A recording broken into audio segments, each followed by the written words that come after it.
إبراهيم إنك حميد مجيد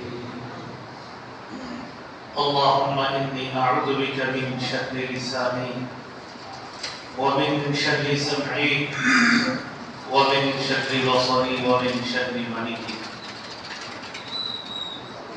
বাইতুল আমান জামে মসজিদ কর্তৃক আয়োজিত একজন সম্মানিত মরহুম ব্যক্তি রুহের মাগফিরাত কামনা এই মসজিদে গুরুত্বপূর্ণ দায়িত্বশীল ব্যক্তি ছিলেন। এই উদ্যোগে ইসলামী মাহফিল এখানে আমরা আমাদের যাদের উপস্থিত হওয়ার তৌফিক দান করেছেন সকলে বলি আলহামদুলিল্লাহ।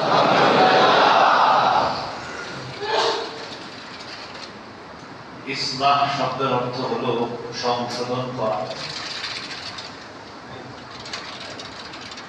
সংশোধন করার উদ্দেশ্য হলো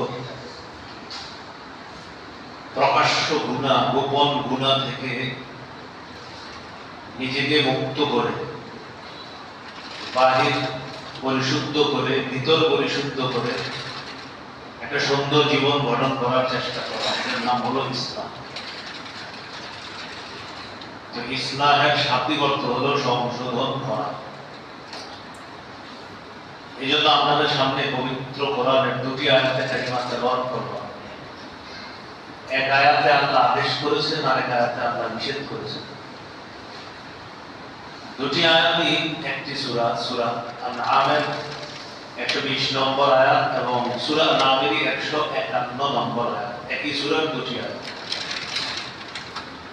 সূরা আনআমের 120 নম্বর আয়াতে আল্লাহ আদেশ করেছেন ওয়াদারু ছেড়ে দাও,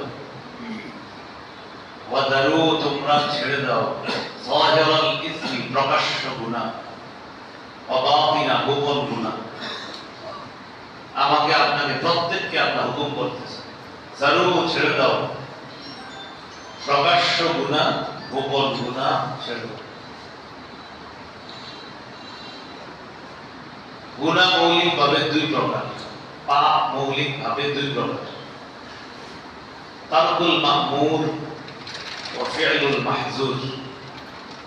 এক নম্বর আল্লাহর আদেশগুলো ছেড়ে দেওয়া পাপ, দুই নম্বর আল্লাহর নিষেধগুলো করা পাপ।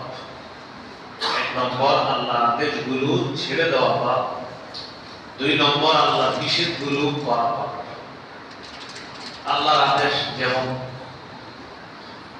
সূরা বাকারার 41 নম্বর আয়াতে আছে ওয়া আকিমুস সালাত, তোমরা নামাজ কায়েম করো, ওয়া আতুজ যাকাত, তোমরা যাকাত আদায় করো। এগুলো হলো আল্লাহর হুকুম, নামাজ কায়েম করা, যাকাত আদায় করা। এখন এই হুকুম কেউ ছেড়ে দিল, এটা পাপ, এটা গুনাহ।